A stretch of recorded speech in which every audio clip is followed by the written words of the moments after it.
annonceurs, chefs d'entreprise et autres.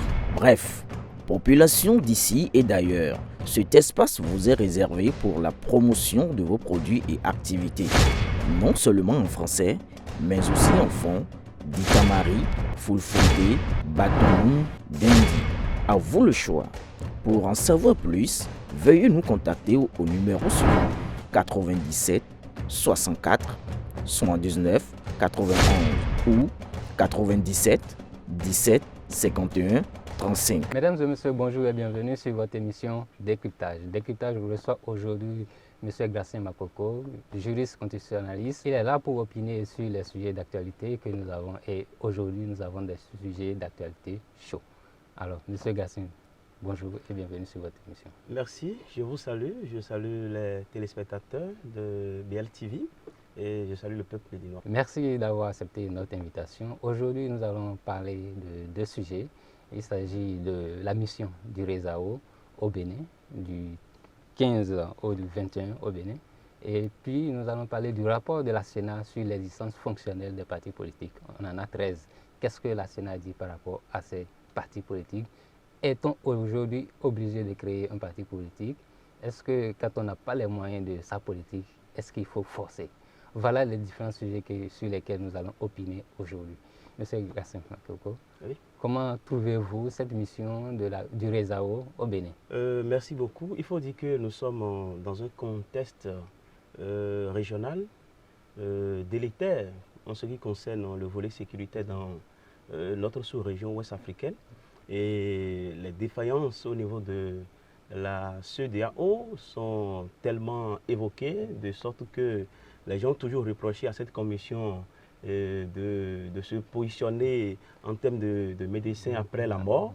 Donc, si aujourd'hui nous voyons le RESAO, qui est une structure de la CEDEAO, entrer dans une démarche d'anticipation, anticipation sur les conflits éventuels nés des divergences politiques, parce que, souvenez-vous, le RESAO est venu au Bénin et a cherché à rencontrer les partis politiques, pratiquement tous les partis politiques ayant une existence légale, et également les organes qui sont impliqués dans l'organisation des élections dans notre pays.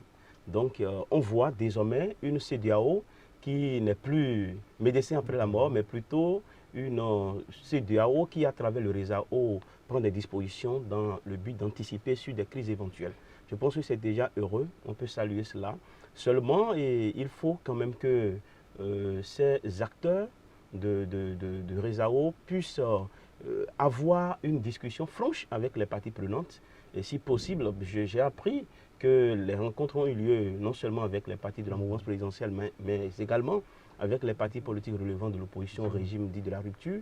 Donc je pense que c'est très bien et j'aurais souhaité que cette structure puisse également chercher à écouter les confessions religieuses, notamment le clergé de l'Église catholique, qui a déjà fait d'énormes observations en ce qui concerne l'environnement politique de notre pays. Bon, on suppose que cela est une recommandation et que les jours à venir, cette structure qui est le RESAO va, dans une démarche un peu plus holistique, impliquer les acteurs politiques dans de pareils échanges. L'essentiel est que la discussion est menée avant même que les échéances électorales, surtout les élections générales de 2026. Je pense que beaucoup de dispositions vont être prises à l'avenir parce que, en plus des échanges que le RESAO a effectués avec ses partis politiques, dans l'agenda, il est prévu que cette structure va répertorier les différentes attentes de tous les partis politiques. Donc je pense que dans le cas du traitement de ces différentes attentes-là, ils vont penser impliquer le clergé catholique et également les confessions musulmanes, les religieux en général, pour pouvoir permettre au Bénin de faire l'expérience d'une élection et des élections générales de 2026 de manière apaisée. Le chef de délégation du RESAO qu'on a eu à rencontrer, le RESAO, à savoir le réseau de gestion électorale au niveau de l'Afrique de l'Ouest, parlait d'inclusivité. Est-ce que cette inclusivité implique qu'il faudra qu'on puisse prendre en compte les reproches ou bien les reproches par rapport à ce code électoral ou bien par rapport aux élections passées? Code électoral et élections passées. Bon, je pense que ma lecture à titre personnel, ça c'est ma lecture. Vous savez, quand on parle d'inclusivité, d'abord, il faut interroger la loi. Est-ce que c'est la loi qui est en elle-même exclusive? Ou est-ce que les acteurs impliqués dans l'activité politique au Bénin craignent l'exclusion? Parce qu'il faut faire la part des choses. Est-ce que la loi en elle-même est exclusive? Je vais vous donner 2 exemples. Vous voyez, ce code électoral, c'est vrai, il y a la question de la délimitation du suffrage à obtenu. La Commission a prévu 10% au plan national et on a noté qu'à l'intérieur de la loi, il y a eu de seuils prévus au niveau des circonscriptions électorales. Ce que la Cour a considéré comme étant une délimitation au plan naturel et au plan national aussi. De toutes les manières, et en dépit des reproches à ce niveau-là qu'on peut faire à la loi, j'estime à titre personnel que lorsque, par exemple, on dit au niveau du code électoral qu'il revient à chaque parti politique étant dans la compétition de pouvoir réunir 20% des suffrages exprimés. J'ai l'impression, pas circonscription électorale, j'ai l'impression qu'on fait un peu de la manipulation. Comment ça? Si nous prenons le plus grand parti de l'opposition, le Parti Les Démocrates. Oui. Le Parti Les Démocrates, dans tous les discours populaires, c'est le parti du peuple. C'est le parti du peuple. Mais comment un parti qui se dit parti du peuple, donc un parti ayant le plus gros électorat à son côté, puisse craindre à ce qu'à l'issue des élections, sur 10 électeurs, il ne pourra pas avoir 2. Parce que quand on parle de 20%, il y a trop de théories autour, il y a trop d'obscurantisme. 20% veut dire simplement que si dans la 9e circonscription électorale, par exemple, qui comprend Dassa, Banté, Savalo, si vous êtes candidat dans cette circonscription et que 10 personnes vont voter, il faut qu'il y ait au moins 2 qui votent pour vous. Comment un parti politique qui a le peuple à son côté pour dire que sur 10 votants, lui ne pourra pas avoir 2? S'il y a un parti comme Mouel Bénin, un parti comme comment on appelle RE ou Renaissance nationale de Mme Claudine Prudencio, on peut comprendre les craintes. Parce que ces partis-là n'ont pas encore un grand enracinement apparent, n'ont pas vraiment, n'étaient pas sur le terrain. D'accord? Mais un parti comme les démocrates, qui estime, je pense en tout et pour tout, que les reproches, notamment en ce qui concerne les 20% qu'il faut réunir dans chaque session électorale, je considère cela comme un aveu d'incapacité. Est-ce qu'au-delà des 20%, est-ce qu'il n'y a pas d'autres soupçons qu'ils ont par rapport peut-être aux structures chargées de gérer les élections? Les structures chargées d'organiser les élections, parce bon, vous savez, une certaine confiance par rapport aux... La confiance, non, vous savez, dans tous les pays au monde. Même aux États-Unis, sous Trump, lors des élections sous Trump, il y a eu de fraude. Et la Russie a été soupçonnée de s'être impliquée dans cette élection aux États-Unis. Et il y a de la fraude partout. On en a vu en France. On en a vu également. À l'Assemblée en nationale. France, c'est le cas dans n'importe quel pays. Au Brésil, on a vu des cas de fraude. Ce qu'il faut, c'est qu'il revient aux différents partis politiques d'exploiter les moyens que la loi a mis à leur disposition. Je vais vous donner un exemple. Pour les élections législatives de 2023, 8 janvier 2023, la loi a donné au Parti des démocrates la possibilité d'envoyer des mandataires dans tous les bureaux de vote, mais ils ne l'ont pas fait. Ils ont des mandataires, mais il y a des postes de vote où il y a des partis politiques qui n'ont pas de représentants. Alors que la loi vous donne la possibilité de désigner des représentants dans ces bureaux de vote-là. Pourquoi? Pour surveiller, pour que les gens ne fraudent pas, pour qu'on ne vole pas le suffrage que le peuple vous a normalement accordé. Je ne sais pas si vous voyez un peu. C'est un moyen juridique que la loi a mis à votre disposition. Mais vous refusez d'exploiter ce moyen et après vous criez aux fraudes. Moi, je pense qu'il y a quelque part une mauvaise foi. Non, peut-être que c'est une confiance à la structure. Non, vous savez, puisque vous avez posé un problème de confiance, il ne faut pas avoir confiance. Dans une démocratie, on sait que nous sommes sur le terrain politique. Si vous avez les moyens, si les gens ont les moyens, ils peuvent vous dribbler. Et il faut sécuriser le vote. Mais on a vu en 2026, je dis 2026, en 2016, lors de l'élection présidentielle 2016, vous n'avez pas vu les gendarmeries électorales que la société civile, Alcré, Social Watch et autres ont mis en place avec les candidats de la rupture. Mais en ce moment-là, sous le président Boni Yayi, il ne pouvait pas avoir fraude. Parce que les gens ont pris toutes les dispositions nécessaires. Donc, si vous voulez, d'accord, aller à une élection, c'est vrai que l'idéal aurait voulu que les structures soient suffisamment indépendantes pour vraiment travailler avec beaucoup d'impartialité afin qu'il n'y ait pas de fraude. Mais le jour de l'élection, ne l'oublions pas, la Sénat n'est pas sur le terrain. C'est vrai qu'il y a des représentants de la Sénat, mais ce n'est pas l'organe, ce n'est pas M. Saka Lafia qui va proclamer les résultats provisoires après, qui est sur le terrain. Et ceux que la Sénat envoie, peut-être qu'ils sont de la mouvance, peut-être qu'ils sont de l'opposition, peut-être qu'ils ont des affinités avec des candidats. Donc, on ne peut pas dire que nous faisons confiance de manière entière. Il faut aller sur le terrain, il faut sécuriser le vote. Je pense que ce sont les dispositions qui devraient être prises. Mais si jusqu'à aujourd'hui, on peut avoir des griefs par rapport au code électoral, parce que toute loi peut être perfectionnée, on peut améliorer. Voyez un peu. C'est en cela que dans une émission précédente, j'ai estimé que les craintes évoquées par le clergé catholique, on peut les associer et les écouter. Si les démocrates ont également des inquiétudes, on peut les écouter pour que de manière inclusive, on puisse corriger parce que le pays nous appartient à nous tous. Mais si on ne veut pas faire les propositions, on veut rester là toujours pour dire que la loi est mauvaise sans proposer les voies et moyens par lesquels on peut les améliorer. Moi, je pense que c'est une mauvaise foi caractérisée. Mauvaise foi parce que, déjà, on ne peut pas dire, lorsqu'on est parti, les démocrates, on dit le parti du peuple. Aujourd'hui, bon, c'est vrai, et le président Talon lui-même l'avait évoqué, qui n'est pas trop populaire. On peut dire, et puis bon, on en a l'habitude depuis 90 tout au moins, que le peuple se met toujours du côté de l'opposition, pratiquement.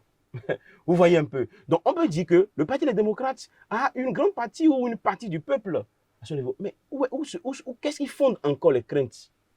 Les craintes de l'incapacité à pouvoir réunir 20%. Moi, je ne crois pas toujours en ça. Mais comment cela est possible? Maintenant, je voudrais vous dire quelque chose. J'ai dit tout à l'heure qu'en 2023, que les bureaux de vote sur l'étendue du territoire national, que les démocrates n'ont pas pu être présents partout. Je vais vous rappeler un autre événement. Vous voyez, après ces élections-là, le Parti des démocrates, dans son ensemble, qu'il m'excuse, hein, ce n'est pas que moi, je n'ai rien contre le Parti des démocrates. Et demain, ne vous étonnez pas, peut-être qu'il peut devenir membre du Parti des démocrates pour peut-être apporter une contribution pour l'avancement du parti politique. Donc, on n'a rien contre eux. Et on a beaucoup de proches dans ces partis-là. Ce que nous constatons simplement, en tant que citoyens, c'est qu'il y a eu certaines démarches de mauvaise foi. Peut-être que cela relève de la stratégie politique pour un peu noircir le gouvernement qui est là. Si c'est là, c'est ça, bon, on comprend. Le jeu peut être joué. Mais de manière objective, il y a beaucoup de choses, beaucoup de reproches avancés par cette formation politique que tu ne rencontres pas personnellement, moi, mon assentiment. Et l'autre élément que je vais évoquer, c'est les cris à la fraude de 2023. Après les élections législatives, le Parti des démocrates, on dit que non, le gouvernement Talon, c'est le gouvernement qui a donné 28 députés aux démocrates et que normalement les démocrates devraient avoir 83 députés, devraient avoir 100 députés, etc. Mais c'est de la manipulation politique et je vais vous expliquer pourquoi. Vous savez, une élection législative, ce n'est pas une élection présidentielle. L'élection présidentielle, c'est tout le pays qui constitue une seule circonscription électorale. Mais pour les élections législatives, nous avons 24 circonscriptions électorales. Maintenant, en 2023 et un peu avant, il y a le député Benoît Degla. Je pense que ça doit être dans la 10e circonscription électorale. Oui. Lorsque la Sénat fait les décomptes, d'accord, oui. Il n'a pas été élu, d'après les premiers résultats de la Sénat. Mais après, il est revenu à la Sénat avec les statistiques que lui a pu connaître, lui et son staff sur le terrain, dans la 10e circonscription électorale, pour dire que moi, j'ai eu tel nombre de voix, plus que mon challenger que vous avez déclaré élu. La Sénat, après investigation, a compris, s'est rendu compte que effectivement, il avait plus de voix que celui qui a été déclaré. Et finalement, il a retrouvé son siège au Parlement. Mais parmi les 81 députés, est-ce que c'est 81? Oui, 81 députés des démocrates qui ont échoué, parce qu'ils ont 28. Oui. Ça suffit à 81 qui ont échoué. Parmi ces 81-là, est-ce que vous avez entendu un seul parmi eux qui a pu vous montrer que moi, là, j'ai eu de voix plus que telle personne dans ma circonscription et on m'a déclaré, vaincu. Mais ils ont demandé des fiches au niveau de la Sénat. Non, ce n'est pas la Sénat qu'il faut. Non, ce n'est pas la Sénat. Non, c'est encore une autre forme de manipulation. Parce que la Sénat a travaillé et a estimé que son travail a été bien fait. D'accord? Mais vous ne pouvez pas demander à une structure qui a fait un travail et qui a estimé que le travail était bien fait, vous ne pouvez pas revenir dire à cette structure de refaire son travail. Mais la structure sait déjà que son travail est bien fait. Donc, si vous pensez que le travail effectué par la structure n'est pas bien fait, c'est à vous d'apporter les preuves. Et même devant la justice, c'est comme ça. Quand vous convoquez quelqu'un, c'est à vous d'apporter les preuves On dit que la charge, la preuve est à la charge de l'accusateur. C'est celui qui accuse, qui apporte les preuves. Je ne peux pas vous rencontrer, M. Akelo, et je ne peux pas vous ester devant la justice. Je ne le ferai pas, bien sûr. Et demander à la justice, bon, M. Akelo m'a dérobé une chose. La justice devrait me dire, mais, M. Makoko, quelles sont les preuves que vous avez? Et c'est à moi d'apporter les preuves que vous m'avez dérobées, une chose. Mais si les partis, les démocrates ont estimé que le travail effectué par la Sénat en ce qui concerne, c'est-à-dire que la centralisation de toutes les voix dans toutes les institutions électorales est mal fait, c'est à eux d'apporter les preuves. C'était simple. Pour le candidat, les démocrates, qui a échoué dans la 9e circonscription, c'était plus quand même facile pour lui de venir à la Cour constitutionnelle pour dire, bon, vous voyez, ici, moi j'ai 100 voix plus que l'UPR, mais plus la Sénat a déclaré le député UPR élu. Ils n'ont pas fait ça parce que j'ai vu, à partir du moment où ils n'ont pas fait ça, j'ai compris que c'est du dilatoire. J'ai compris qu'en réalité, je ne sais pas si c'est pour manipuler l'opinion, mais on peut bien s'entendre. Si c'est des jeux politiques pour donner des coups politiques pour exister, je peux comprendre. Et il faut voir quelque chose. C'est comme si cela a été préparé. Le président Boni Yayi, pour qui moi j'ai beaucoup de respect, les gens ont l'impression que, comment on appelle, lorsque le président Yayi sort et qu'il y a la foule, que c'est l'électorat des démocrates. C'est faux et archi faux. C'est faux et archi faux. Et c'est une manière de considérer que les peuples béninois ne sont pas mûrs. Les Béninois savent que le président Boni Yayi, qui a servi vaillamment ce pays pendant 10 ans, n'est plus candidat à quelque chose. La fois dernière, moi j'étais à Serkoué, ça c'est dans la commune de Tofor, et le président Nicéphore Soglo allait chez lui à Abomey et a pu stationner quelques minutes au niveau de Serkoué. Mais si vous voyez la foule, il y avait une foule immense. Un président de la République, un ancien président de la République, c'est une personnalité morale d'une grande envergure. Les gens de l'estime pour lui. Il a de la popularité.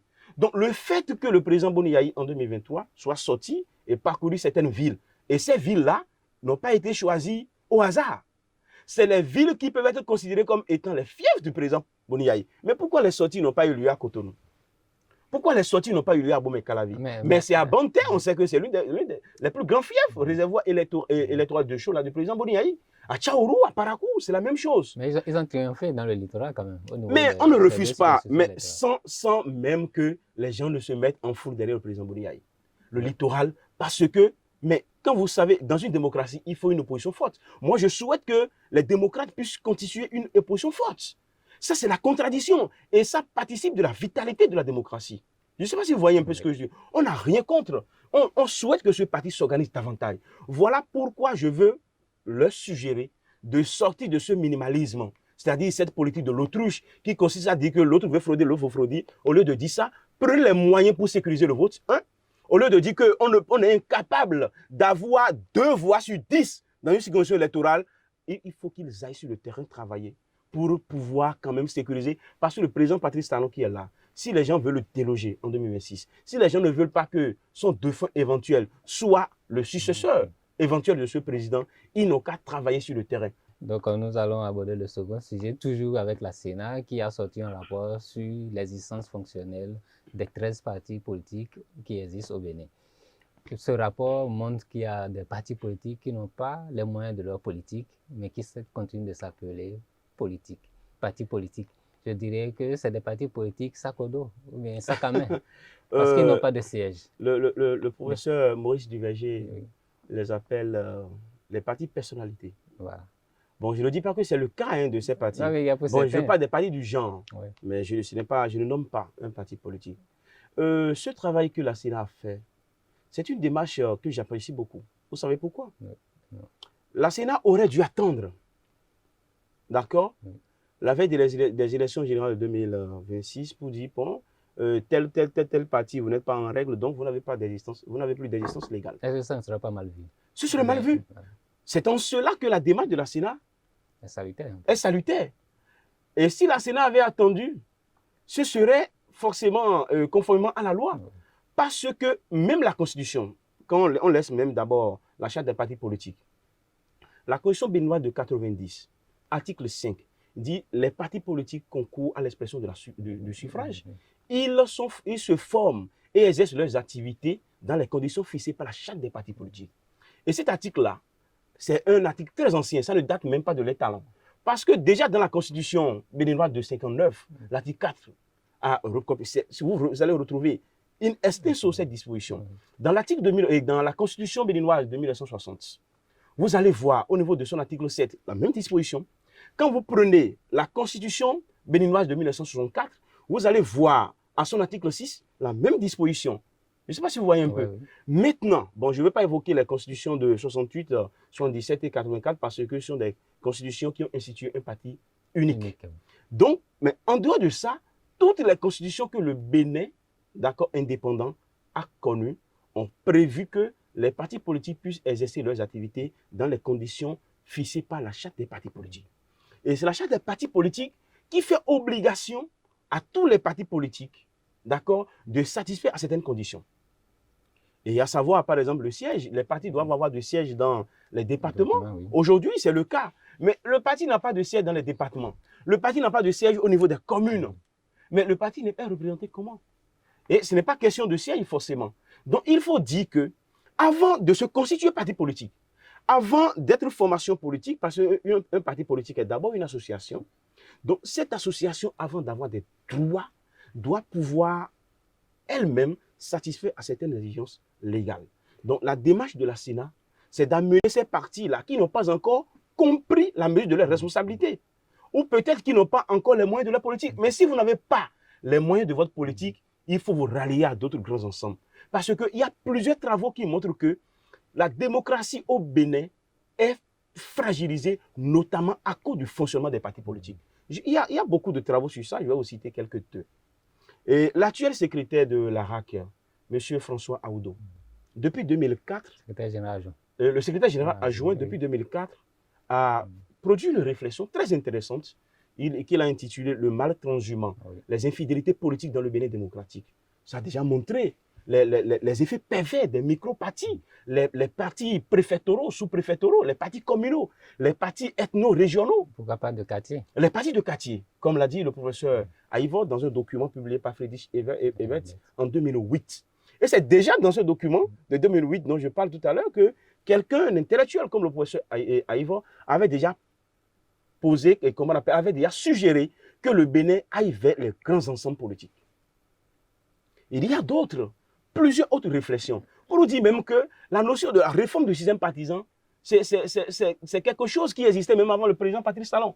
Et le président Boni Yayi, je crois, entre 2013 et 2015, avait voulu faire cela, avait voulu, comment on appelle, amener ce rêve-là dans la manifestation pour permettre à ceux qu'on n'ait plus des partis ethniques, etc.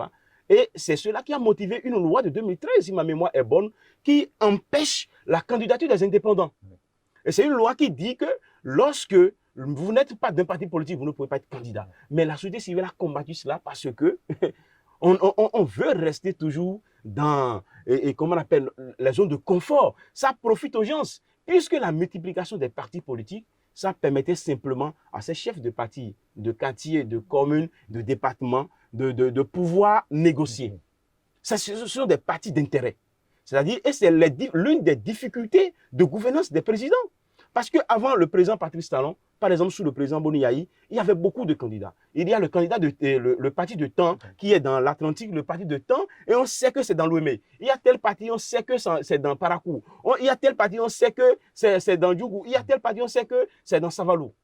Donc, ces différents chefs de partis politiques-là, lorsqu'il y a des lois importantes à voter, comme les ratifications des accords de prêt, les députés font des chantages. Il faut négocier avec eux. Il faut négocier. Il dit, avant que moi je ne vote pour ratifier le prêt que l'Union européenne veut consentir pour le Bénin, afin d'assurer le développement des populations à la base, avant de voter, avant de ratifier ça, il faut que tu nommes mon vice-président DG de la douane. Il faut que tu nommes d'abord mon vice-président DG du port. Il faut que tu nommes d'abord mon vice-président DG de la SB2E. C'était des chantages politiques. Ça servait à faire de chantage politique. Donc le chantage politique et beaucoup d'autres raisons ont amené les gens à dire qu'il faut aller à des grands ensembles politiques. Donc ces grands ensembles politiques-là, c'est un rêve béninois qui existe même avant les Talons. Et le président Talon, après l'échec du président Boni Yayi, puisque lorsque la société civile, la population, les gens commençaient à marcher, le président Boni Yayi a relâché. Alors que le mal est là, dénoncé par tout le monde. Mais quand on allait aux grands ensembles politiques, à l'avènement du président Patrice Talon, en 2018, je pense, la réforme a commencé en 2018. En ce moment-là, on dit qu'il faut les grands ensembles politiques. Vous savez, FCBE, le parti FCBE d'alors, eux tous ont voté pour la loi. Oui, oui. Ils ont tous voté. Mais vous savez pourquoi? Je ne dis pas que c'est forcément le cas, mais à mon niveau, je me suis dit, ils ont voté cette loi, d'accord? Peut-être ça n'a rien pensé. Il y a le député Guy Mitopé qui a dit non, que lui ne vote pas ça. Mais en ce moment où la réforme a commencé, il faut créer des règles juridiques qui n'encouragent que les grands partis politiques. Ça veut dire quoi? Des règles juridiques qui empêchent les partis politiques d'exister, les petits partis politiques d'exister. C'est ce que ça veut dire. Maintenant, en ce moment-là, le FCBE, Force Codée pour un Bénin émergent, c'était le plus grand parti politique du pays. Mais ils étaient à milieu de savoir qu'en une semaine, le président Talon était capable de créer l'Union progressiste et après le biais. Donc la surprise était générale et c'est à partir de ce moment que la peur a commencé. Je ne sais pas si vous voyez un peu ce que je dis, mais cette loi qui a empêché beaucoup de partis, notamment les partis politiques de l'opposition, à aller aux élections en 2019 et 2021. Là. Mais cette loi, c'est ça qu'ils ont adopté il y a longtemps. Je ne sais pas si vous comprenez un peu. Donc, nous avons un mal qui demeure, c'est que les micro-partis, d'accord, continuent par, selon certains, la majorité des opinions, que, d'accord, allez, et c'est ça que le président Talon a voulu, comment on appelle, c'est ça qu'il a voulu, mise en œuvre. Et dans la mise en œuvre maintenant, on voit que cela va contre nos vieilles habitudes.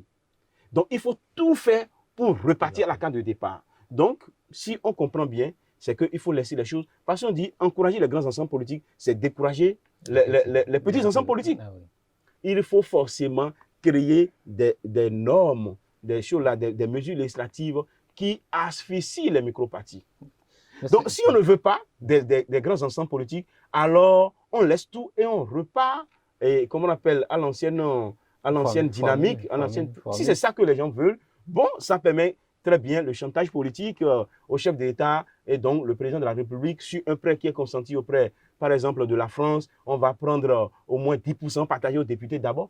Là, tout ça, si on veut ça, on peut aller à ça. Mais de toutes les manières, dans l'ordonnancement juridique du Bénin, il y a des tests. Le code électoral est là. Si un parti politique aujourd'hui dit qu'il n'est pas capable d'avoir 2 voix sur 10 dans chaque institution électorale au Bénin, c'est que ce parti n'est pas encore un parti digne du nom de grand ensemble politique. Je ne sais pas si vous voyez un peu. Donc, je conseille ou je suggère, je vais suggérer, je ne peux pas conseiller, je suis trop petit pour conseiller à ces grands ténors du Parti des démocrates. Moi, je propose surtout, parce que moi, ça peut être un grand rêve, hein, le grand rêve de voir l'opposition prendre le pouvoir en 2026, pourquoi pas? Ils peuvent s'organiser et prendre le pouvoir. Ça va participer de la vitalité de la démocratie. Quand le président Talon est venu, et on a vu qu'il n'est pas sorti du système du président Boniaï, vous avez vu quand même qu'on a une sorte de fierté nationale. Donc, si l'opposition prend le pouvoir en 2026, la fierté va animer également tout le monde. Mais tel que les gens fonctionnent, je suggère qu'ils sortent de ces comment on appelle, ces reproches, qui ne travaillent pas sur le terrain, et d'aller réellement sur le terrain et travailler pour assurer leur hégémonie politique. Monsieur Makoko, une dernière question, parce que l'émission tire vers sa fin. D'accord. Qu'est-ce que ce rapport va induire pour les partis politiques qui ne respectent pas la loi? Mise en demeure. Ça veut dire quoi? Mise en demeure. Mise en demeure, c'est-à-dire qu'on vous donne un temps pour vous dire, bon, vous êtes en porte-à-faux avec la loi, mais on ne veut pas vous punir maintenant. On vous informe et on vous donne un temps pour que vous puissiez vous conformer. Mais si la personne ne se conforme pas, c'est qu'en ce moment, les sanctions peuvent jaillir. Mais je voudrais demander à ces partis politiques de courir et de se conformer. Et de ne pas attendre la veille de 2026 pour dire que la Sénat est en train de supprimer les partis politiques pour encore... Je ne sais pas si vous comprenez un peu. Parce que les gens vont attendre et c'est la veille de 2026, on va commencer par dire que non, c'est de la dictature, la Sénat est en train de faire cela. Aujourd'hui, tout le monde est témoin, on a vu ce qui se passe. Je prie quand même et je les prie de se conformer afin de vraiment d'assurer réellement leur existence légale. Pour éviter la disparition. Pour éviter la disparition. Merci M. Gratien Makoko d'avoir opiné sur ces différents sujets. Nous sommes au thème de cette émission. J'espère que, chers amis internautes, vous nous avez suivis et vous avez pris connaissance de ce que implique aujourd'hui la loi par rapport aux partis politiques, par rapport à ce rapport de la Sénat qui mettra peut-être en demeure certains partis politiques. Et par rapport aussi à cette mission du RESAO au niveau du Bénin, est-ce que les griefs seront à leur terme? Nul ne le sait pour le moment, mais nous avons encore des mois avant les échéances de 2026. Chers amis internautes, merci de nous avoir suivis et à la prochaine.